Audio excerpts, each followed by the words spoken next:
지난해는 국회, 세종의사당, 대통령 세종집무실 건립 등 미래 전략수도 세종 실현에 다가가는 의미 있는 해였습니다.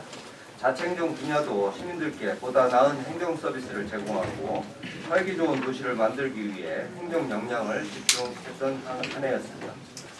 올해 자치행정국의 주요 업무 계획을 분야별로 설명드리겠습니다. 첫 번째, 시민과 함께하는 선진 자치행정을 펼치겠습니다. 시민이 만족하는 행정 서비스를 더욱 효율적으로 제공하기 위하여 지원을 아끼지 않겠습니다. 지편동 행정복지센터를 신속히 개청하여 민원 행정 서비스 편의를 제공하겠습니다. 현장 중심의 주민자치회 운영을 위해 실태 점검을 실시하고 다양한 건의사항과 개선사항을 폭넓게 수렴하여 관련 제도를 보완 정비해 나가겠습니다. 성숙한 주민자치회 운영을 위하여 관계자, 워크숍, 역량 강화 교육 등을 지원하겠습니다.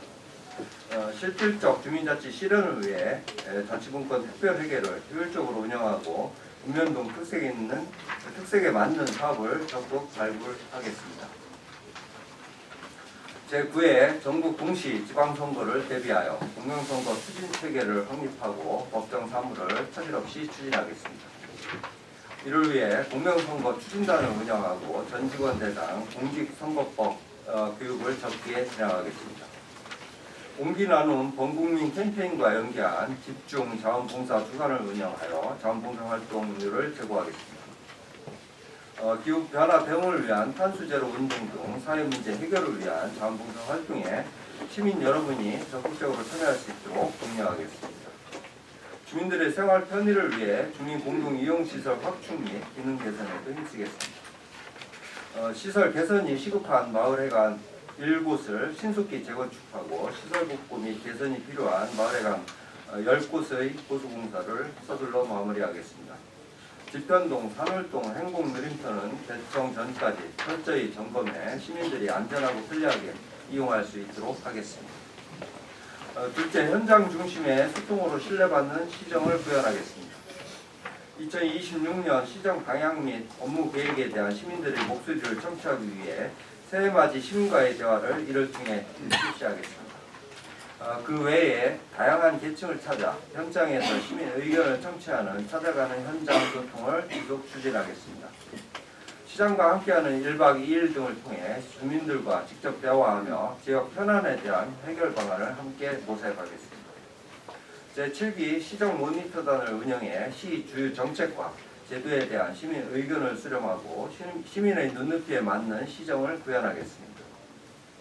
제4기 시민주권회의는 분과별 중점 과제를 중심으로 성과를 도출하고 연말에 결과를 공유해 운영의 내실화를 도모하겠습니다. 세종시태앱을 기반으로 시민정책 소통방과 세종투표를 운영하여 정책 결정 과정에서 시민과의 양방향 소통체계를 더욱 강화해 나가겠습니다. 경쟁력 있는 고향사랑 기부제 운영을 위해 선제적 모금 전략을 추진하고 답례품 품질을 강화하겠습니다. 지난해 고향사랑 기부금으로 4억 5천만 원을 모금하여 2024년 대비 151% 증가했습니다. 올해 상반기에 타 지자체와의 교차 기부를 실시하고 현장 홍보를 활발히 실시하여 모금 활동을 강화해 나가겠습니다. 지역 특산물 기반의 답례품을 육성하여 기부자에게 양질의 답례품을 제공하도록 하겠습니다. 마을 공동체의 질적 성장을 위한 지원 체계를 마련하여 지속 가능한 공동체 생태계를 구상하겠습니다.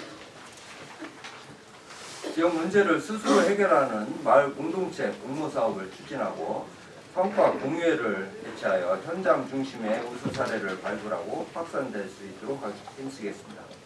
인권 존중의 행정을 강화하여 시민의 인권을 보호하고 공정하고 객관적인 고충 민원 처리를 통해 시민 권익을 구제하겠습니다.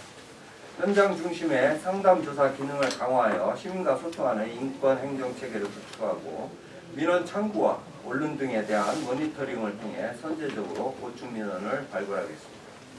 또한 시민고충처리위원회를 상시 운영하는 등 시민의 권익 보호를 위해 노력하겠습니다. 셋째, 지역 경제와 함께하는 폐계 행정을 구현하겠습니다. 최근 경기 둔화가 지속되며 지역 업체와 소상공인의 경영 여건이 어려워지고 있습니다. 이에 지역 업체를 우선으로 하는 각종 제도를 시행하여 실질적인 입찰 참여 기회를 넓혀 나가겠습니다.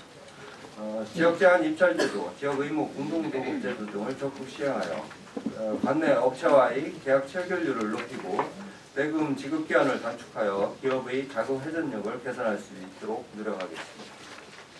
또한 하도급 지킴 및 상생결제 제도를 통해 하도급 업체에 대금이 안전하게 지급되어 불공정 거래가 생기지 않도록 하겠습니다. 시민의 소중한 재산인 공유재산을 효율적으로 활용하겠습니다.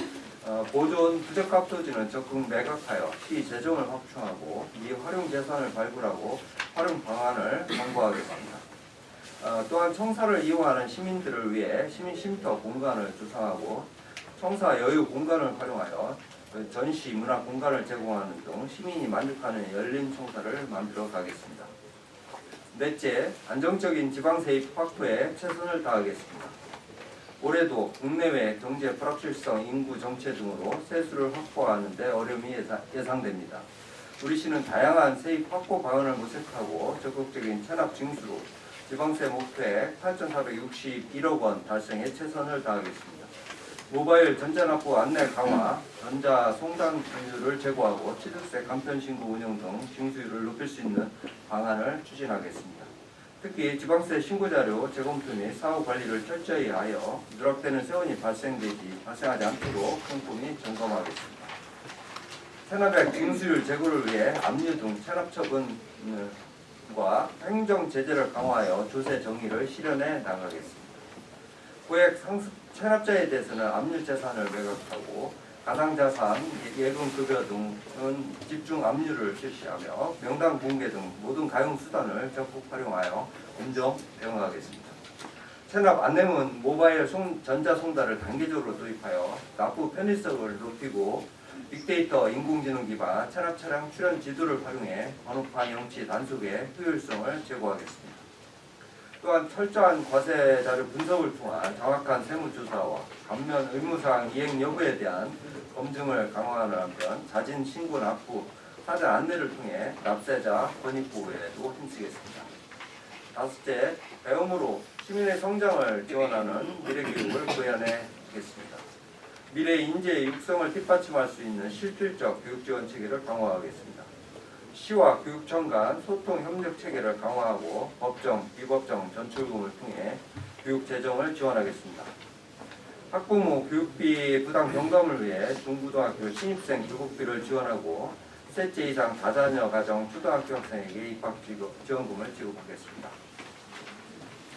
생성형 인공지능 확산 등 환경 변화에 대응하고 시민의 전생의 성장을 지원하는 포용교육이고 지속가능한 평생 학습 도시를 조성하겠습니다. AI 시민 아카데미 및 AI와 인문학 융합 교육과정을 개발 운영하고 고령층 장애인 맞춤형 디지털 활용 교육을 운영하겠습니다. 사회적 배려 계층의 평생교육 이용권 지급 등 평생교육 기회를 부여해 교육 격차를 해소하겠습니다. 지역의 우수 인재 육성과 글로벌 인재 육성을 위해 맞춤형 장학금 및 세종 세계로 장학금을 지속 지원하겠습니다.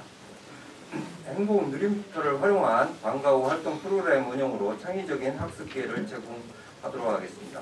우수한 행복교육센터를 발굴하여 아동 청소년의 눈높이에 맞는 체험 활동을 제공하도록 하겠습니다.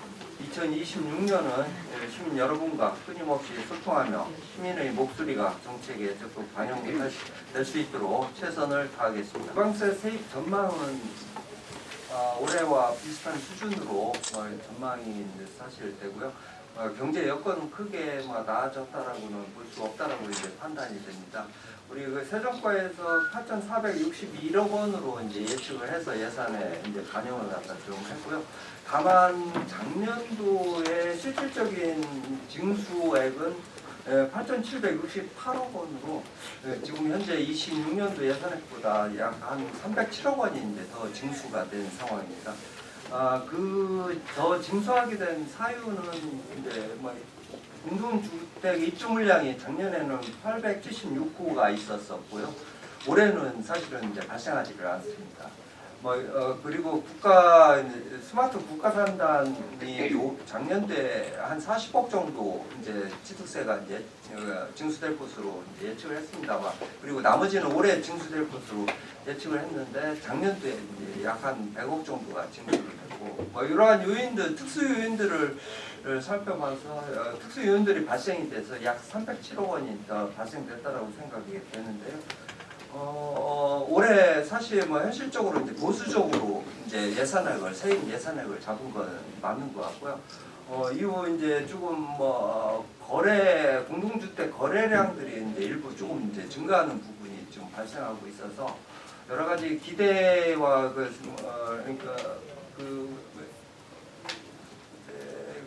대통령실 이전이라든지 이런 기대를 통해서 부동산 거래라든지 이런 것들이 더 활성화되면은 보수적으로 전망한 8,461억 원보다는 좀 더 징수될 것으로 이제 생각되고 있습니다. 이 부분에 대해서는 어느 부분에 더 징수될 것인지는 구체적으로 지금 산정할 수가 없어서 구체적으로 말씀드릴 수가 힘들다라는 말씀을 좀 드리겠습니다.